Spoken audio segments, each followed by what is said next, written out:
Monsieur le Président de l'Assemblée nationale, Monsieur le Premier ministre, Mesdames, Messieurs les membres du gouvernement, Monsieur le Directeur général de l'UNESCO, Mesdames, Messieurs les représentants des institutions internationales, Excellences, Mesdames et Messieurs les ambassadeurs, Monsieur le recteur de l'Université Amadou Mahtar Mbow,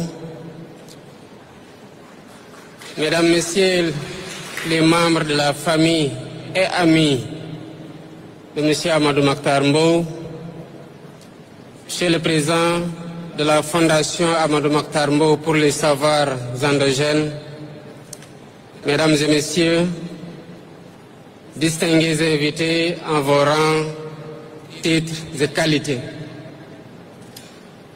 Mesdames, Messieurs, nous sommes réunis à un moment où la nation rend hommage à l'un de ses plus illustres fils, dont le parcours et l'action irradient notre conscience nationale et inspirent le récit. Par ma voix, la nation tout entière exprime sa profonde gratitude et célèbre la mémoire d'Amadou Mahtar Mbow.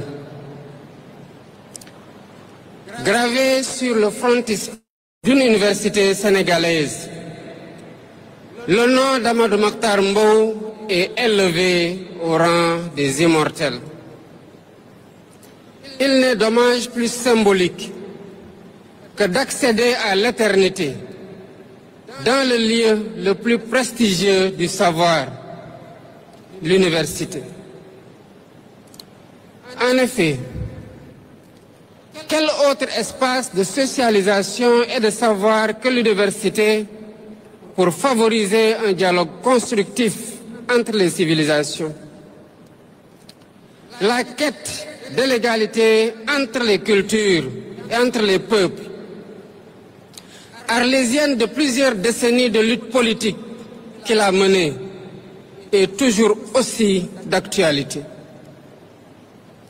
Soyez assurés qu'en tant que dépositaires du pouvoir politique, nous prendrons toute notre part pour consolider les acquis de nos glorieux devanciers dans le combat pour la réhabilitation de l'histoire, de la mémoire, de la dignité des Africains, en somme, du panafricanisme.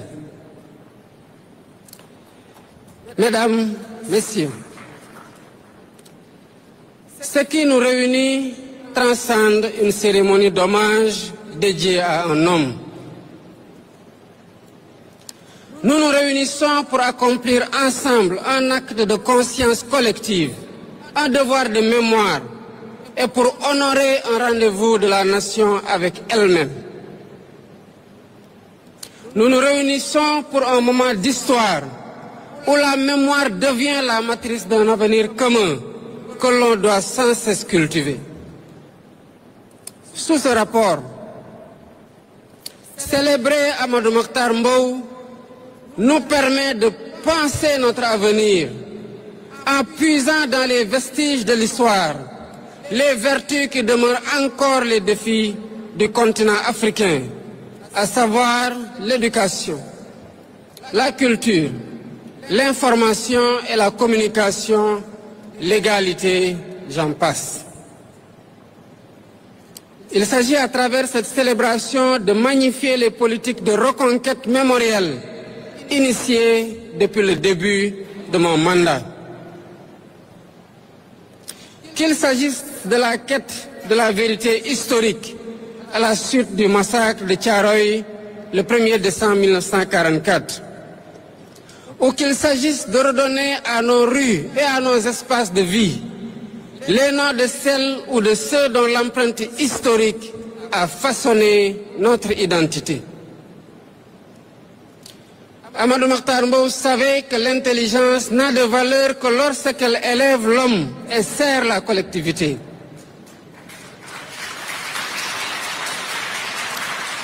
Il savait que la culture n'a de sens que si elle préserve la dignité de l'être humain et la souveraineté des peuples. De l'excellence de son dara d'enfance, véritable lieu de discipline, à l'école sénégalaise, il a construit les fondements de sa foi, la discipline du savoir et la sagesse des anciens. Des théâtres d'opération de la Seconde Guerre mondiale, il a tiré la conviction profonde que la liberté constitue moins un privilège qu'un impératif moral.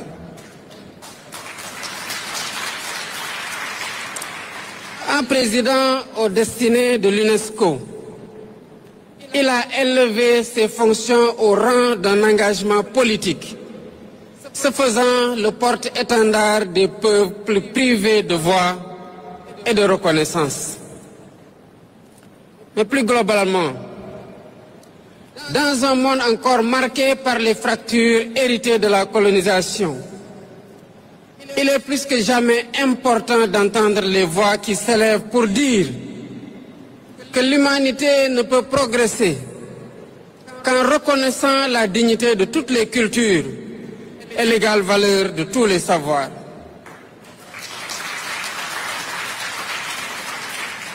Plus que jamais, les intellectuels africains doivent faire résonner la voix de l'Afrique dans le tumulte d'un monde fragmenté et en proie à de profondes recompositions et à des mutations parfois civilisationnelles.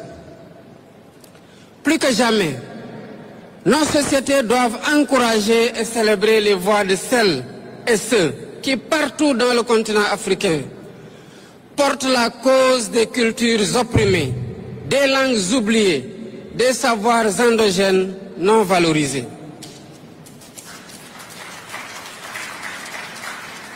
En vérité, la promotion d'une culture imprégnée de nos réalités socio-anthropologiques est au cœur de nos politiques publiques. En effet, la vision Sénégal 2050 promeut un Sénégal maître de son destin, éducateur de ses enfants, créateur de ses savoirs et fier de sa culture.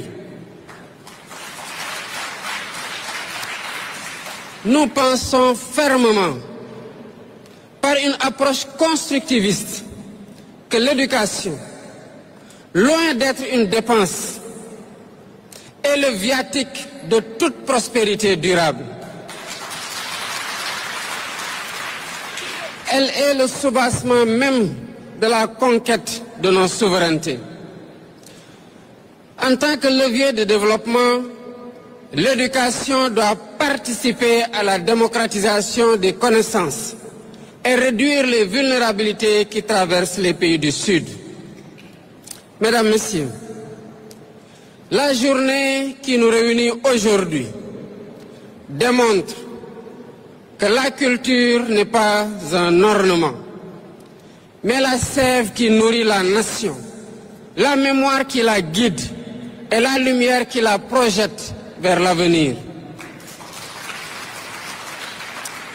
Ce 28 octobre 2025, nous honorons certes un homme, mais nous célébrons aussi un Sénégal qui croit en la puissance du savoir et de la culture, à la force du travail et à la grandeur de toute une nation.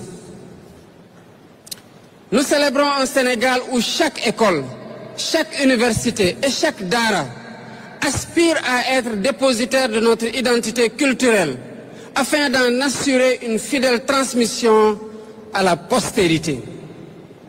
Nous célébrons un Sénégal où l'on s'honore du titre de citoyen, un Sénégal où le numérique et l'intelligence artificielle ne remplacent pas l'humain, mais l'élève. Un Sénégal où les technologies de demain servent les valeurs éternelles de notre civilisation, que sont la solidarité, la vérité et la paix.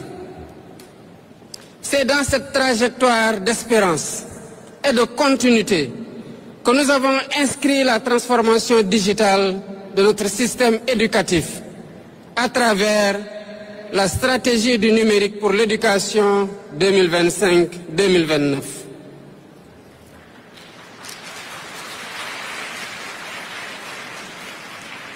Cette stratégie porteuse de sens traduit une conviction profonde.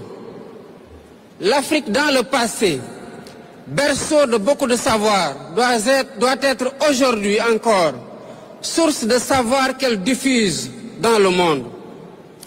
L'Afrique doit être créatrice de solutions, de ressources et de croissance endogène. Cette ambition souveraine, loin de demeurer une pétition de principe, structure les orientations systémiques de nos politiques publiques et ce, surtout dans les domaines de l'éducation, de la formation, de l'enseignement supérieur, de la recherche et de l'innovation. En somme, en matière d'épistémologie des savoirs. L'Afrique, comme l'a toujours enseigné Amadou Mokhtar Mbow, doit tenir son rang en tant que berceau de l'humanité pour s'arrimer aux mutations scientifiques et numériques, mais aussi technologiques de nos sociétés. Cependant, tout projet scientifique ne saurait exister sans racines. Et ces racines, produits de notre code culturel et social, ce sont nos daras, nos langues nationales, nos traditions, notre... GoDaddy has the perfect hosting plan for any website. From low-cost shared...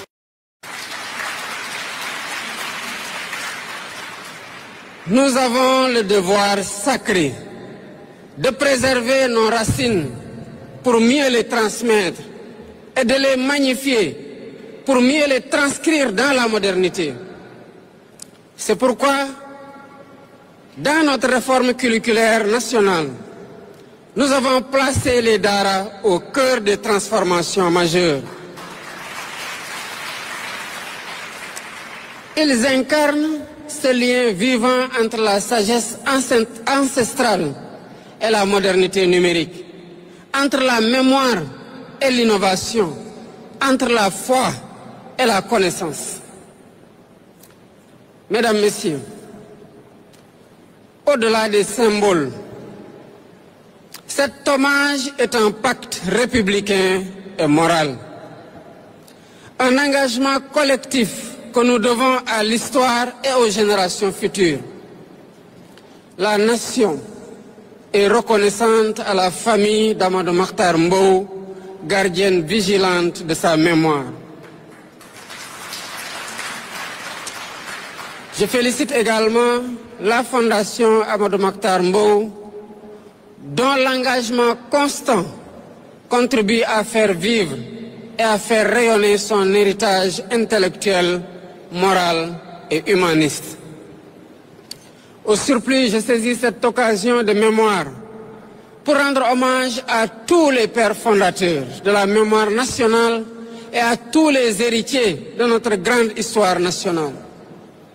Comme vous le savez, mon mandat est aussi celui de la reconquête mémorielle, celui du devoir de mémoire et celui de la transmission de notre patrimoine immatériel et identitaire.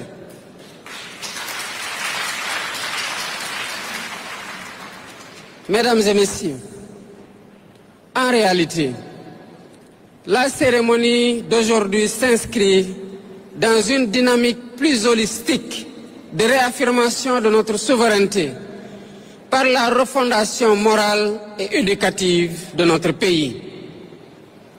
Je place ainsi un grand espoir dans la refonte du système éducatif en cours pour faire éclore une école fondée sur l'écologie des liens et des lieux, une école promotrice de mathématiques, de sciences et de technologies, une école productrice d'humanité et avant-garde de la souveraineté nationale. C'est tout le sens de l'initiative NITE, la nouvelle initiative pour une transformation humaniste de l'éducation, que j'ai instruite au ministre de l'Éducation nationale de mettre en œuvre. Par conséquent, j'exhorte la jeunesse du Sénégal à faire sienne cette assertion d'Amadou Mahtar Mbow. Notre destin n'est inscrit dans aucune fatalité. Vive le Sénégal souverain, juste et prospère. Vive le Sénégal uni, solidaire et debout. Je vous remercie de votre attention.